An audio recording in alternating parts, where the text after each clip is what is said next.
लग्नाचे दागिने म्हणजे श्रीमंत पेशवाई दागिने, नाशिकचे सुप्रसिद्ध सराफ मयूर अलंकार सराफ। ताज्या बातम्यांसाठी नाशिक न्यूजच्या YouTube चॅनलला सबस्क्राईब करा आणि बेल आयकॉनला प्रेस करा।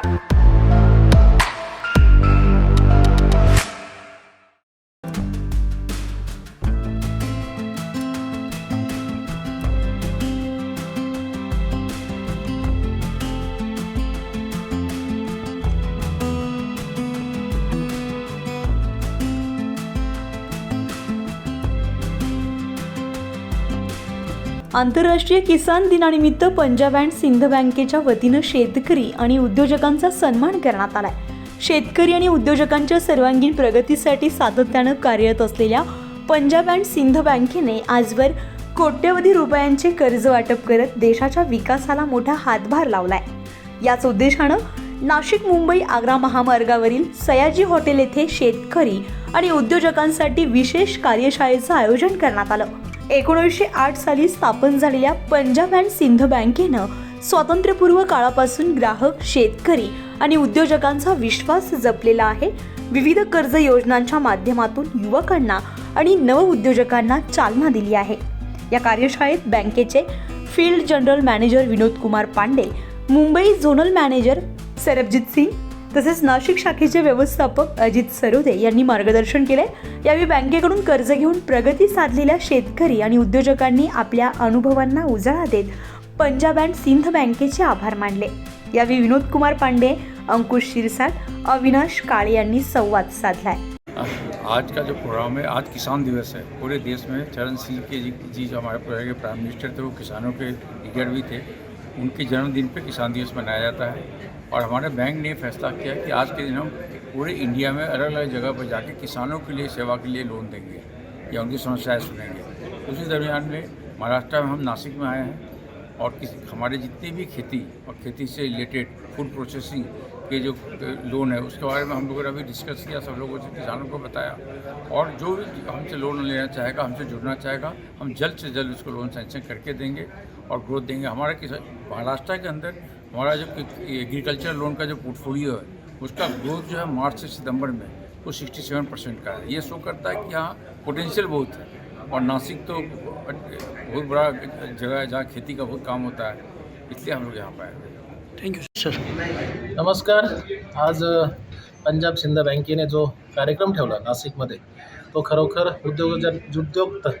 उद्योगांसाठी खरोखर चांगला आहे आणि पंजाब सिंध बँक खरोखर प्रगतीपथावरती आहे आणि नाशिकच्या सर्व मी उद्योजकांना असं आवाहन करतो बँकेच्या मार्फत की आपण या बँकेचा सगळ्या फॅसिलिटीचा लाभ घ्यावा आणि खरोखर फायदा होईल आणि सुविधा सगळ्या चांगल्या आहे, कर्मचारी पण चांगले आहे आणि आपल्याला ज्या सुविधा बाहेरील बँक देणार नाही त्या सर्व सुविधा ही बँक देईल आणि तुमच्या सर्व जे कामे असतील ते पंजाब सिंध बँक तुम्हाला करून देईल। आणि मी स्वतः अंकुश शिरसाट, मी एका गावचा सरपंच आहे, एका महाराष्ट्र राज्याचं पद आहे माझ्याकडे सरपंच परिषदेचं आणि मी माझ्या उद्योगामध्ये माझे 4-5 उद्योग आहे आणि त्या उद्योगामध्ये मला बँकेचा खरोखर चांगला सपोर्ट आणि त्या सपोर्टमुळं मी मोठ्या उद्योगापर्यंत पोचलो। माझे सगळे स्वप्न आणि मी ज्या नियोजन केलं होतं आणि जो माझा टार्गेट होते ते सर्व पूर्ण झाले या बँकेमुळं। मी बँकेला मनापासून धन्यवाद व्यक्त करतो आणि बँकेचे सर्व कर्मचारी आणि आज ह्या ठिकाणी पांडे साहेब आणि सिंग साहेब या ठिकाणी आलात आणि सगळ्या उद्योजकांना प्रोत्साहन केलं, त्याबद्दल मी दोघांचं मनापासून धन्यवाद व्यक्त करतो आणि यांनी आम्हाला हा वेळ आणि या ठिकाणी मंचावरती बोलून आमचा सन्मान केला, त्याबद्दल बँकेचं मनापासून धन्यवाद व्यक्त करतो। पुन्हा एकदा धन्यवाद। आहे, सबसिडीमध्ये काम करतो आणि बँकेबरोबर गेल्या 13 वर्षापासून जोडलेलो आहे। बोल ना। आजचा किसान दिवस असल्यामुळे बँकेने एक नवीन ब्रांच शेतकऱ्यांसाठी एक ओपन केली। तसेच यामध्ये जवळपास आज बँकेने कृषी जे शेतीविषयक प्रोसेसिंग युनिट आहे त्यामध्ये 150 कोटीचं टार्गेट ठेवलं होतं, त्यापैकी 80 कोटीचं आज बँकेने वाटप केलं आहे आणि ही नाशिक जिल्ह्यामध्ये फार मोठी अभिमानाची गोष्ट आहे। मुख्यमंत्री योजना जी आहे CMJP हिच्या अंतर्गत बँकेने जवळपास 50-50 लाखाची 6 प्रकरणं वितरित केली. त्यानंतर शेतकऱ्यांसाठी ॲग्री इन्फ्रा फंड म्हणून जी स्कीम आहे त्यामध्ये जवळपास 1-1 कोटीची 5 प्रकरणं बँकेने वितरित केली. आणि फूड प्रोसेसिंगमध्ये जवळपास 13 कोटी 16 कोटी असे काही जवळपास 70 ते 80 कोटीचं बँकेने आज वाटप केलेलं आहे. शेतकऱ्यांना आव्हान एकच करणार की बँक नेहमी एक पाऊल पुढे चालते, तर शेतकऱ्यांनी पण कर्ज वेळेत फेडावं आणि बँकेलाही म्हणजे त्याचा त्रास होणार नाही, शेतकऱ्यांना होणार नाही, त्यांची पत बँकेत टिकून राहील. दुसऱ्या वेळेला ज्यावेळेस बँकेत जातील त्यावेळेस वर ताट मानून बँक आल्यानंतर जी प्रोसेस आज महिनाभरात झाली असेल ती 8 दिवसात होऊ शकते.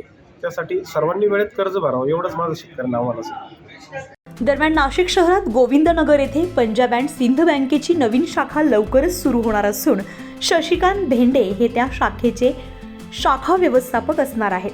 या कार्यक्रमाला उद्योजक सल्लागार अविनाश काळे पाटील, महाराष्ट्र राज्य सरपंच समितीचे उपाध्यक्ष अंकुश शिरसाट, ॲग्रो प्रायव्हेट लिमिटेडचे chairman Nilesh Unte, sarpanch Ganesh Chavan, Balasaheb Pangavhane, society chairman Sampat Walte, शिक्षक राहुल मालपाणी, येवला प्रांत अधिकारी गाढवे यांच्यासह मोठ्या संख्येने शेतकरी, उद्योजक आणि बँकेचे पदाधिकारी उपस्थित होते. संजय परमार, नाशिक न्यूज, नाशिक. ताज्या बातम्यांसाठी नाशिक न्यूजच्या यूट्यूब चॅनलला सबस्क्राईब करा आणि बेल आयकॉनला प्रेस करा.